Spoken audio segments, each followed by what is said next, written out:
қаншама былық ашылып жатыр. Адвокат Жәнібек ісі жайлы ел естімеген шындықты айтты. Бельгиялық әйелге сәби кезінде сатылған қазақстандық Жәнібекке қатысты қылмыстық іс басталды. Бұл туралы Алаш.кз сайты хабарлайды. Бұл туралы қоғамда резонанс тудырған Шерзат ісінде жәбірленуші тараптың заңгері Мейірман Шекеев мәлімдеді. Жәнібек Бельгияда асырап алынған қазақ баласы. Кейінірек анықталып жатқандай, бала заңсыз сатылған сияқты. Құжаттармен танысу барысында қаншама былықтар ашылып жатыр. Жәнібектің алғашқы келіп биологиялық анасын табу мақсаты нәтижесіз болған. Қазір іздеу жұмыстары жалғасуда. Кейбір ДНК тестілеулері жасалғанымен нақты нәтижеге қол жеткізілмеген.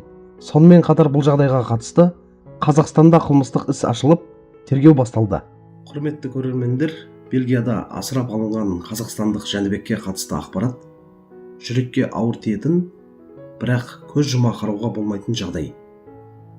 Сәби кезінде сатылып кеткен бала бүгінде өз тамырын, биологиялық анасын іздеп жүр. Бұл жай ғана бір адамның емес, тұтас жүйенің, өткеннің шындығы. Заңгер Мейірман Шекеевтің айтуынша, бұл іс бойынша қылмыстық тергеу басталған екен.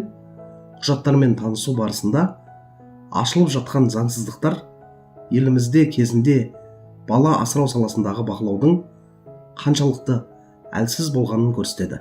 Бұл тек бір Жәнібектің ғана емес, өз отбасын таба алмай жүрген қаншама тағдырдың шындығы болуы мүмкін.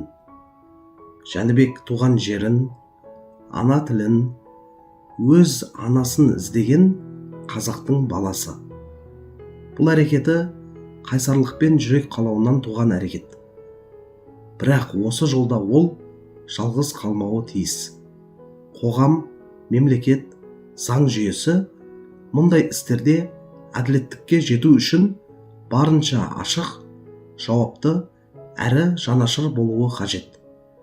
Бала сатылатын зат емес. Бала ұлттың аманаты.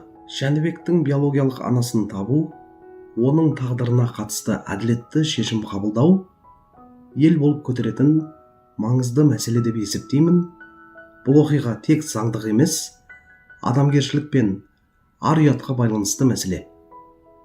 Кезінде кеткен олқылықтар енді қайталанбас үшін тергеу ашық, шынайы және әділетті жүргізілуі тиіс. Жәнібекке тек сәттілік тілейміз, өз тамырын, өзінің шындығын табуына көмектесетін қоғам болайық.